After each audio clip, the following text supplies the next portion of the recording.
Hi everybody, I'm here in my underwater bunker at the bottom of the ocean. A bunker is nice and all, but this one is underwater. Probably fireproof too, considering where underwater bunkers tend to be. It reminds me of today's topic. SpongeBob has been lingering on my mind for quite some time, and for good reason. It's iconic among iconic. When it comes down to it, SpongeBob is a cornerstone of animation and entertainment through multiple eras, and it's lived a long, lovely life with no real signs of slowing down. The show itself may have seen plenty of changes over the decades, but it still maintains even a little bit of that essence from the original seasons. Someday we're all gonna die, and SpongeBob's still gonna be doing what he's been doing since day one. You can thank a big part of SpongeBob's success to the characters found within it. You know, lovable SpongeBob, the silly, stupid best pal Patrick, the fun little plot-initiating Sandy the squirrel, the greedy and usually well-meaning Mr. Krabs, then you got Plankton, Gary, Bubble Bass, Mermaid Man, Barnacle Boy, Karen, Larry, all the weird one-off side characters that constantly get brought back for no real reason other than occasional nostalgia bait, and a bunch more beyond that. But of all of them, there has consistently been a member of the main cast I can't quite put my finger on. One who I always come back to for one reason or another. Somebody who's basically enthralled me by their mere existence, invigorating my interest in the story.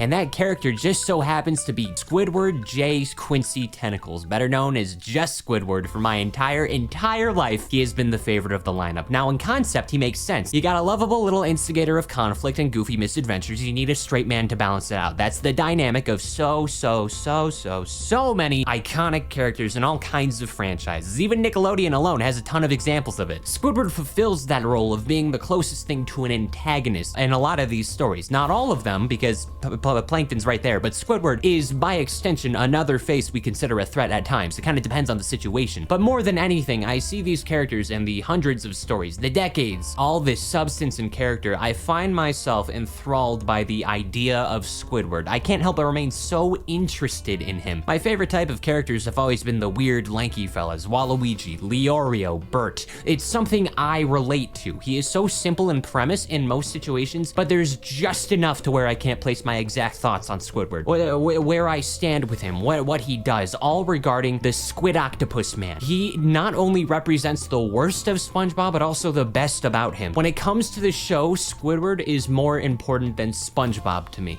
For a time, I saw Squidward as just another face, an octopus with no real purpose other than to be tormented and occasionally bring mild humor or gore. I don't know. Maybe there's something I always missed out on, but when it comes down to it, he is easily the most interesting character in the franchise, and if not, Nickelodeon's entire catalog. But why? Why Squidward? Why is it someone who seems like they, more than anybody else, is on the receiving end to the worst of Bikini Bottom? Someone who's a victim at a base layer, but when you look deeper into his time, it becomes something greater. Well, let's consider what a typical day is like for Squidward, what he does, what the general public is gonna see when they think of certain episodes, when they watch the show with their little fish brains. The main trio of SpongeBob, Patrick, and Squidward live on 122 Conch Street in the city of Bikini Bottom, found under King Neptune's rule within the Pacific Ocean. This does not count as a dox, but yes, we know SpongeBob's address. With very little overlap, SpongeBob's life can be broken down into two major portions, time at work and time at home. It's relatable, expected, most people watching have a school or work life, and then a home life that feels extremely wrong when they overlap. When you see a teacher at a grocery store, your fight or flight kicks in, like that's normal. Now, Squidward is an outlier in this case. He's technically the only character who crosses over between both environments on a consistent basis, even though it's kind of implied that on the Bikini Bottom map, they all live in walking distance of the Krusty Krab. By the way, where are the parking lots in this franchise? You guys ever notice that? How is there no parking lots here? Why does everyone just park on the grass or the sand whenever convenient? Yeah, I'm telling you guys, Chum Bucket would have no issues if Plankton put down a parking lot. The majority of the cast finds themselves occasionally interacting in other situations. Gary might run into the Krusty Krab, or for some reason, Krabs will trick SpongeBob and Patrick to go on a money-scheming quest on his behalf. The most commonplace one is Patrick just being a customer at the Crab, but Squidward's the only one who works alongside SpongeBob and lives next to him as his neighbor. He, more than any other character, has to deal with whatever hell SpongeBob's gonna drag him through over anyone else. It's why he's in the most episodes behind SpongeBob himself. When we see SpongeBob, we're really watching Squidward as his days in life is pretty quickly decimated due to the little baby sponge hands of his yellow neighbor ruler. And the way this entire show works has made it so a majority of Squidward's public reputation is him being seen in the receiving end of a lot of episodes, moments, injuries, and without exaggeration, all of Squidward's most iconic moments come directly from SpongeBob, and to an extent, the world targeting Squidward in specific and harming him for one reason or another. There is a device that exists in Bikini Bottom,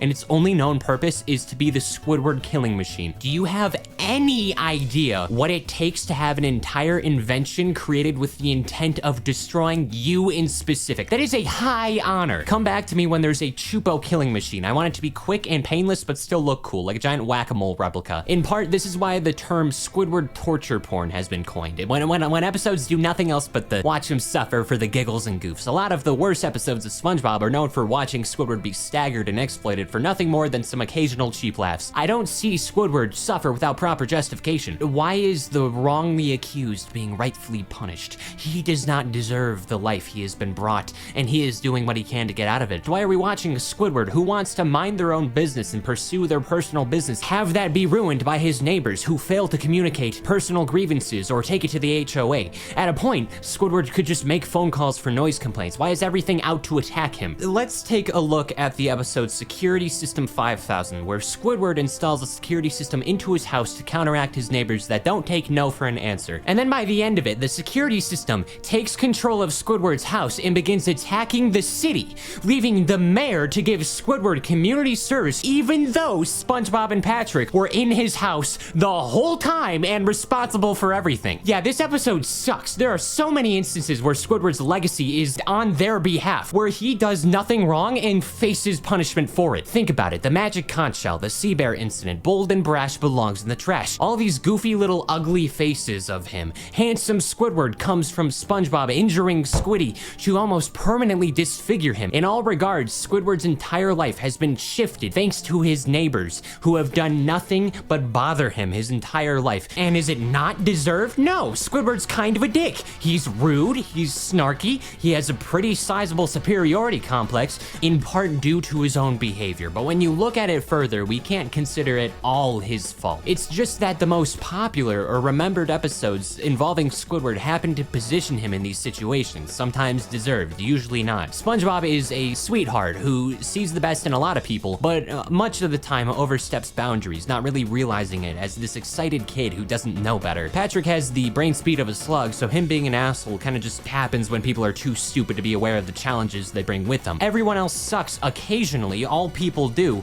It just so happens to be on Squidward's behalf. And why is that? How long has this story been going on for? What do we have to start with? Well, I mean, let's consider the family history of Squidward. Squidward and the Tentacles family tree is very interesting. It's roamed among a line of ancestors with two major groups. On one end, you have warriors, heroes, and members of the greater Tentacles family who sure as hell belong in the salty spittoon, like Squidward's grandma, for example. She has been there since 1927, causing a lot of mischief and frolicking since the Great Depression. And then you get the rest of them. A lot of Squiddy's family is kind of losers, not gonna lie. They collect coins, they write poetry, they play niche secondary instruments, usually badly. First known instance in the Squidward family comes from a medieval jester, Squidly, who vowed to curse his great-great-great-great-great-great-grandson if his clarinet playing was bad. Sure enough, Squidly's clarinet playing was bad, and now Squidward has eternal suffering. This is the face of eternal torment. Now, parent-wise, Squidward's in another good situation because we know a lot of family members of the main cast. I don't think we talk enough about how often we see the outer families of the characters, but weirdly enough, Squidward is an exception, really only having a couple of shorter moments where we see anybody at all. So he and his mom have a great relationship, it seems. Squidward has always given the vibes of someone who with problems at home, but at least one good parent who picked up the slack of the other. The only real time we see proper conflict that comes from Squidward reciprocating his issues comes from when his mom oversteps boundaries when she adopts SpongeBob and Patrick for the bit. I don't know how their parents are gonna react like that. Like, SpongeBob has extremely nice and normal parents at home. This never felt right to me. Why they're just okay with this. I think from the start of it, Squidward's eventual position in life came from Jeff, Squidward's father. We've seen very little of Jeff. So far, he's done nothing else besides backhand compliment Squidward's interest in the fine arts and his unwillingness to do pranks or anything. Almost like he failed to deliver on the expectations of his father. Jeff and Squidward just don't click, you know? Squidward's more sensitive to his blunt and sometimes too insulting father. It's been like that since Squidward was a disgusting malformed pug baby. If I saw in person, I would think as a demon. I would try to exorcise Squidward. And that's just something that's reoccurring. The sense of failure in so many of these cases, sometimes from others, usually from himself. He's dedicated to trying and crumbling in so many situations. I always remember that he adopted a snail named Snelly to win a snail race, only to lose to Patrick's rock. It was enough of an embarrassment. He gave the snail to Miss Puff, probably, because where has that snail been since? How have we not seen the snail since? But I feel like we would have known if it was is gone.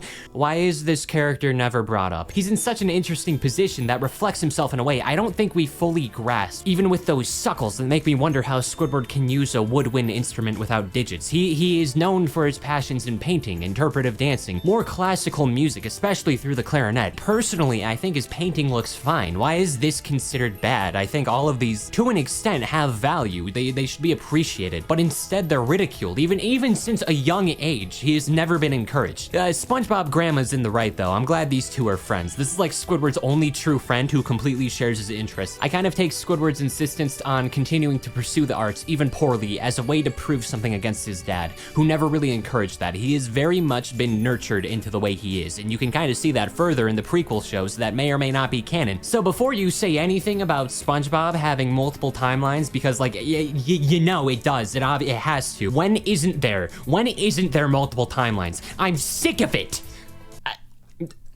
I just bit my tongue. Ow, ow, ow, ow, ow. The existence of these prequel shows immediately retcons some things, like how the characters all met, for example. It completely ignores the rules and lore of the setup. SpongeBob, if I catch this happening again, you're not gonna like what's coming to you, buddy. Camp Coral looks like all these characters smell like cheap rubber. I see the CGI baby Patrick and wish someone would feed him coins and paper clips and then force him to do an MRI. And here Squidward takes the role of a junior counselor, only being a little older than his eventual neighbors, and the eventual banes of his existence. Not all too much to grasp here, other than every character coincidentally being here in what feels like the lamest summer camp I've ever seen. I guess Squidward had glasses for a while. Is that interesting? It doesn't feel like it. Why would you make this only to make a more punchable version of all your characters seeing this? This makes me mad. Their bubbly eyes activate a primal rage within me. Then you also got the Patrick Star Show. This show strays further from the Sponge Bible. Patrick's show just ignores everything and expands upon the multiverse, goofs with the timeline, all that stuff. Maybe I don't really care for Patrick or the Starfish family or Starfish in general. I don't know. The one in Finding Nemo always rubbed me the wrong way, and these guys aren't doing too well in my little cranium. I just don't feel comfortable around them. And seeing a younger Squidward in his day-to-day life is really interesting to me. Like, we watch as Patrick's parents and Grandma Tentacles live in the same neighborhood, how Patrick's dad refuses to pay Squidward for delivering papers. Eventually, it's revealed that the reason Squidward got employed in the Krusty Krab came from when the Star family ripped apart the concept of time for the love of the game. Everything gets brought back to the modern day, even their old cavemen ancestors that I feel like making eye contact with could evaporate the entirety of the timeline. I do not trust Patrick Star with time travel ethics. But Squidward fixes it on accident. Mr. Krabs gives him a lifelong loyal job that hopefully won't evolve into something he hates, something dead end, a fast food cashier job that somehow pays enough for a multi-story home in a comfortable, quietish neighborhood with a good location. I feel like Squidward needs to recognize the opportunities around him more often. But yeah, from here we saw how his life of torment and being an odd one out has enabled Squidward into a position of isolation and a desire to be alone with nothing more than the arts and to appreciate them. And for the next few years, Squidward lived, laughed, loved his way through it all until he was middle-aged, when SpongeBob was looking to become a homeowner when a ship dropped a pineapple into the ocean. Even though pineapples lack the density to sink, pineapples float. How is this acceptable? I don't care if there's fire underwater or gravity down here. I need to know how the pineapple sunk, damn it! Here it becomes the life we see in the modern franchise. Squidward has been burdened by two idiots his whole life with nothing more than circumstance and will linger because we know damn well how much the world hates Squidward. It's gotten so bad, he has grown durable to the physical and mental agony he has been thrusted and forced to deal with. You know, it feels somewhat aimless when you consider his POV. Every time he has a goal or objective, somebody's gotta intervene and almost give him a reality check, and a lot of the time, it's kind of deserved. Squidward has always prioritized a paycheck over the well-being of others, fed SpongeBob a bomb, falsely sued the Krusty Krab a $1 for his laziness, and been responsible for us seeing that time when he lost a toenail moving on the couch. It's not his fault, but my eyes can't forgive him. There's a reason he's gotten a killing machine named after him. It's mutual, but not to the level where everyone should be targeting him for the worst.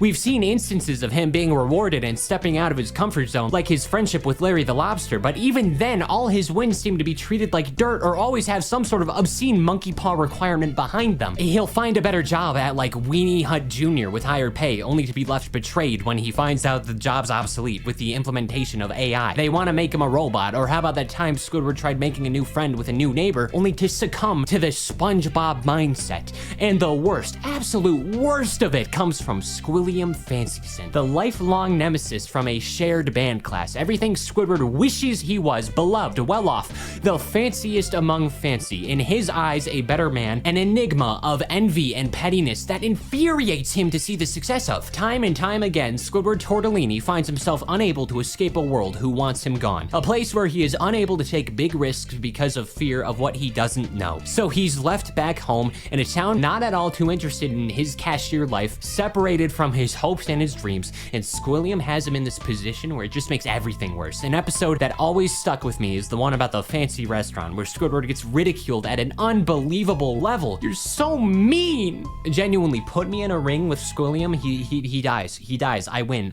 I hate this type of person. Why are you so smug? Why are you so mean? You gain nothing. You gain nothing being the way you are. But really, in the end, it always goes back to Conch Street, the dynamic of the main trio. One that clearly has someone in a significantly worse position than the others. And then one day, enough is enough. In the episode Squidville, Squidward finally takes a chance and moves to Tentacle Acres, a utopia for him, having everything he could have hoped for in life without any sort of complaints. He has dance lessons, he has canned bread. There's not much more you can ask for. That's like the two things in life you need. But you know, the problem with perfection is that it is inherently impossible for something to be perfect. If it is perfect, that means that there is more problems. You can't have a utopia, it's impossible. And although this ends up becoming the perfect life, he starts to grow more and more dissatisfied. He has everything he could have ever wanted, but somehow it's worse than he could have ever hoped for. Because when we watch these characters, the way it all works out, we witness Squidward having an unscratchable itch. It's something that needs to be there as an obstacle that prevents his ideal life. Something that, by being stuck with it, gives him a drive to keep going.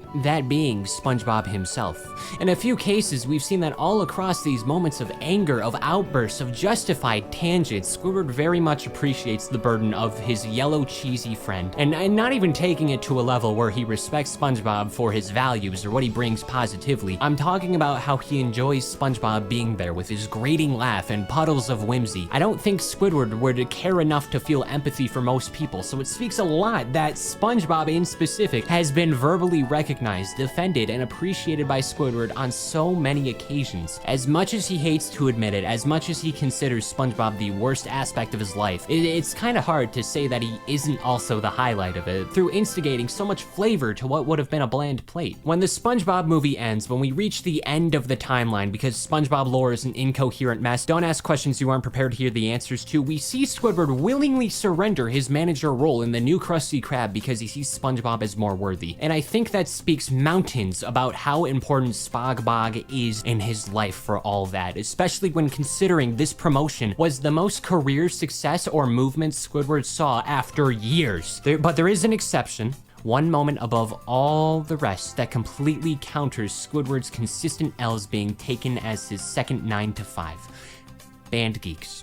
A time where Squilliam basically forced Squidward to build up a band out of the randoms in Bikini Bottom, and somehow, for once in his life, the entire town works together to help him out this one time, and it is wonderful. It's a deserved moment at the Bubble Bowl when they have a beautiful concert, and he is recognized for his dedication and wanting to make something of true artistic value. After all the hate and suffering he's been brought and received, there's finally, truly, a moment of perfect harmony for Squidward Tentacles versus the world. Squidward Tentacles is a loser. He is bald, oblivious, pessimistic, relatively poor work ethic, unaware of the opportunities he misses out on, unconfident, and simply put, alone. Voluntarily or involuntarily. But you know what? He's the best character. He's the one I want to see more than the rest get some wins, to succeed, to thrive. I'm fascinated by the journey he has gone through and the evolution of both his character and his integrity. I think Squidward remains as prevalent as he does for some assumptions I took about his place in the show, the world. Squidward sees himself in a far different light than the one he is worth of. He has the ability to mitigate self-depreciation, to continue through the life he has and the goals he hopes to reach. I look at Squidward and realize he's kind of like all of us. us. We're all Squidwards that gotta find our own SpongeBob. Otherwise, what's the point of ever wanting to go to Tentacle Acres or have your own concert? So, I mean, that's just me.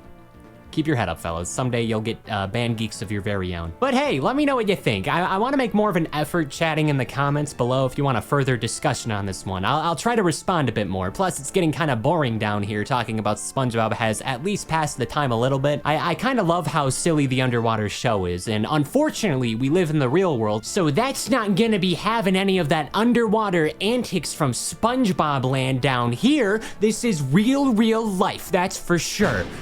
Ridiculous, silly cartoon. Oh, hey, look at that, it's raining.